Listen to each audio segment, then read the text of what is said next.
Hello everyone. I hope all of you are doing well. In this unprecedented times, when nothing is secure, when you're not aware of when things will get to normal, how do you secure a job in data science? How do you safeguard your current job? And what do you do if you're laid off is what I'll try to cover in this small video. So stay tuned. Before I start with the actual content of the video, I would encourage all of you to click on the subscribe button. For people who've already subscribed, it would be really helpful if you could click the bell icon to be notified for future videos. I cannot explain how much this motivates me to create more educational content and put it on YouTube for free. So without wasting further time, let's get started. The whole situation of coronavirus has led to a sense of uncertainty in the job market. Is the data science slash machine learning engineer role also affected by the whole pandemic? The short answer to the question is yes. The reason is very simple. Using data, you're trying to say deliver more business insights and you want to grow a particular business. Now, given the situation that we have right now, where most of the businesses are suffering losses and the losses are massive. Say for example, Airbnb is losing out great chunk of money due to the coronavirus scare that's there. A lot of industries are widely affected by this. The tourism industry, the airlines industry, the hospitality industry, all of these industries are not making any money.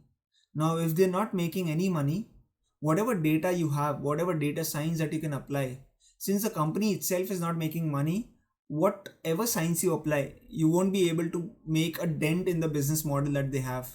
So essentially, all the jobs are not secure at this point of time. Be it software engineering, be it DevOps, be it say data science or machine learning, any fancy job that you can think of, nothing's secure at this point of time. What can I recommend for people who want to transition into data science and machine learning? The first and foremost recommendation that I would like to give is to the fresh out of college people. People who've just graduated, people who are planning to do an internship in different companies for data science and machine learning. What I would highly encourage all of you to do is you have to pick up different things that you think are not relevant for data science. So a lot of people carry this air that being a data scientist, you don't have to write clean code, you don't have to abide by the software engineering principles, you shouldn't be working on the DevOps part of the whole infrastructure as well. Essentially, that's not the case. Given in this testing times, you should be much more than eager to learn new concepts. So what I would recommend for people just out of college is to diversify their portfolio. Learn as many new things as you can. If you are open to learning new technologies, new things that can kind of add more diversification in your portfolio, that would help you land up a better job in data science and machine learning. Yes, the market is very stagnant, but if a company actually goes out in the market and wants to hire a fresh out of college a student for their internship program or for a full-time program, then essentially the more diversified portfolio that you have, keeping in mind that your current portfolio is already impressive, the company would really want to take this conversation forward. So essentially what I would recommend is try to diversify your portfolio as much as possible. Everyone's doing mostly the same courses online as well. So you do the Bible course in machine learning as well, which is developed by Coursera, that is Andrew Ng's course. Everyone's doing that. Everyone's doing the deep learning specialization as well. Everyone's doing Udacity's nano degree as well. What is it that separates you from the crowd is something that you'll have to figure out. You'll have to add different portfolio, you'll have to add different skill sets in your resume as well. If you're good with JavaScript or if you can learn JavaScript quickly, then essentially what you can do is you can create simple demos on showing the power of TensorFlow.js using machine learning and data science. That gives a hint to the end recruiter that he's also capable in front-end technologies as well. The next thing that you can also pick up is to understand Dockers, containers, how do you create a Docker image, how do you say deploy a Docker into GCP environment. So learning a bit about Docker and container technologies.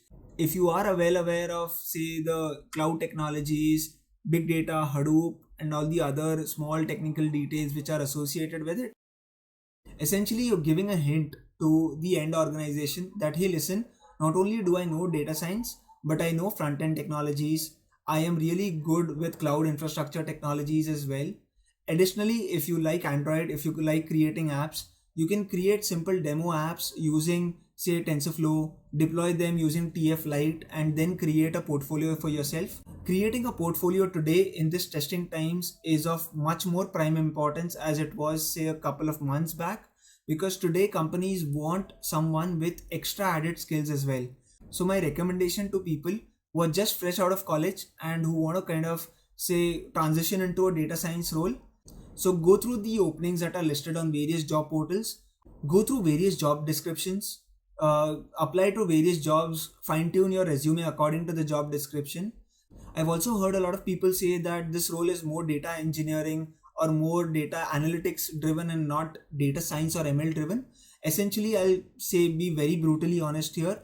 If for whatever reason, whatever title you carry, if you cannot add value to business, then essentially any title cannot kind of keep you in that organization for a long time. So start loving whatever you do, understand the business really well, and think of ways wherein you can contribute to business by giving, say, automation solutions, giving them quick insights in terms of how you can optimize different workflows in your current organization. That is how you can kind of add value to your portfolio.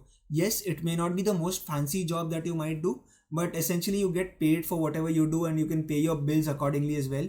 So at this point of time, I kind of want to specify that whatever job you get, don't be very choosy, be it in terms of money, be it in terms of role as well. Pick up jobs, start working on it, start liking what you're doing, and essentially once the whole situation kind of materializes, you would see the light at the end dark tunnel that you are currently right now in. So that is my first recommendation. The second recommendation goes out to people who are currently employed as data scientists. One thing that I can recommend is start doing courses online which could actually diversify your portfolio again. The reason why I'm specifying this is because a lot of places, a lot of, say, data scientists become really used to one kind of technology. So a lot of people, if they are kind of into visualizations like Tableau, Power BI, and the other visualization tools that are there, people get kind of used to that. So they're not open to kind of coming out of that ecosystem that they have and experimenting with new things. Be open to try out different technologies that you can think of. For people who are into data analytics, it's a good time to get your hands dirty with some online courses to understand what machine learning is, what data science is, and how you can apply those complex machine learning models in your analytics workflow as well. So try to learn as much as you can in this testing times. For people who are already into data science and machine learning, it's a good time to start creating your own portfolio by writing blogs. It's okay to start with a very, very simplistic version of a blog. Try not to copy it directly from a place. Come up with something unique that you feel no one's actually read it before. So think of it this way, that can you put in a topic in the most simplistic terms, and you wish you would have that content available when you were starting to read that concept.